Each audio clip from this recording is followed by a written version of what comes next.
Welcome back. All right, we're about an hour from the start of the New York Rangers and Florida game, but news of the day for me to report to all you fine people on the internet, as I did leave the house for a couple of hours, and maybe that's why we're seeing a new coaching hire. So Lindy Ruff left New Jersey and goes to Buffalo.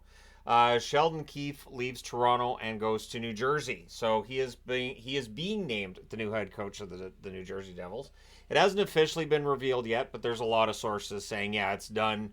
It's a multi-year contract, and so we'll see how things work. I will say this: coaching in Toronto is, I think, the most difficult job in the NHL, just because of the amount of scrutiny that you get, and just for the expectations being where they are.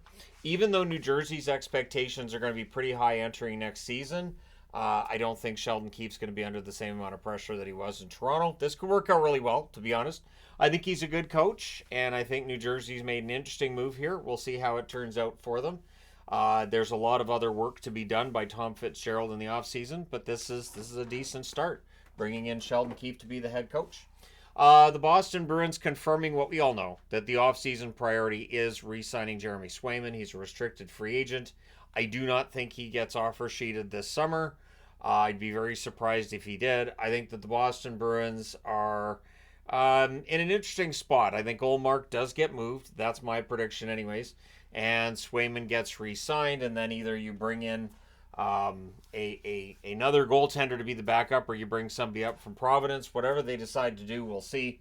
But re-signing Swayman is obviously going to be a priority. I would think the $6.5–7 million range, probably right in around there. If they can get him signed, I think Bruins fans will be pretty happy with that. Keep in mind the salary cap going up this summer. We're going to start seeing guys getting paid a lot more money again this summer. Other coaching news. The LA Kings have removed the interim tag from Jim Hiller's title. He will be remaining as the coach for the LA Kings.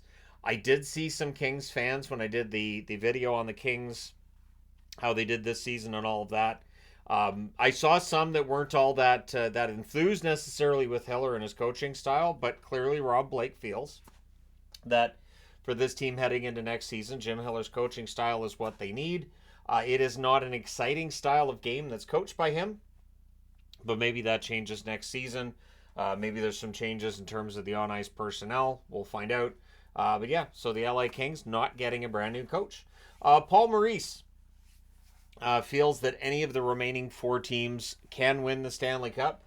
And it does feel like this year we're not seeing that Cinderella story. So every team that's remaining won their division, with the exception of Edmonton, who only finished 5 points back of Vancouver. And considering how far behind Vancouver they were at the 1st of November, it's remarkable they were that close to first in the division. So yeah, I agree with Paul Maurice. We didn't see a whole lot of Cinderella stories in these playoffs. We'll see if that remains the case.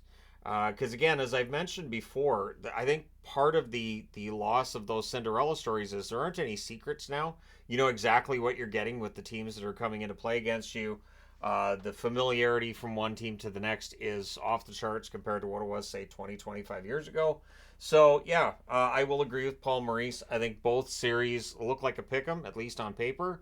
But again, once the games get started, things can change quickly.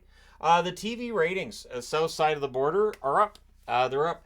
934,000 was the average in round one, and that's across TNT, ESPN, TBS, and etc. 1.55 million average in round two, which is ahead 12% from where it was last season, and the overall increase in viewership south of the border, 9%. So there's that growth that the NHL has been looking for. Sure, you could grow by a lot more, and there's a lot of people still not watching hockey, but there are more people watching hockey now than a couple years ago, again in the U.S. And so, yeah, that bodes well for the National Hockey League going forward. It'll be interesting to see with these conference finals whether or not the ratings are up again. The Rangers are usually a pretty good draw, but you would think that on the other conference you've got Dallas, you've got McDavid. That should be a relatively good draw as well. So we'll see if the ratings stay up, but so far so good in the National Hockey League. Let me know your thoughts in the comment section below as always. Don't forget to hit like and subscribe if you've not done so already. Thank you guys so much for all your support. I will talk to you again soon.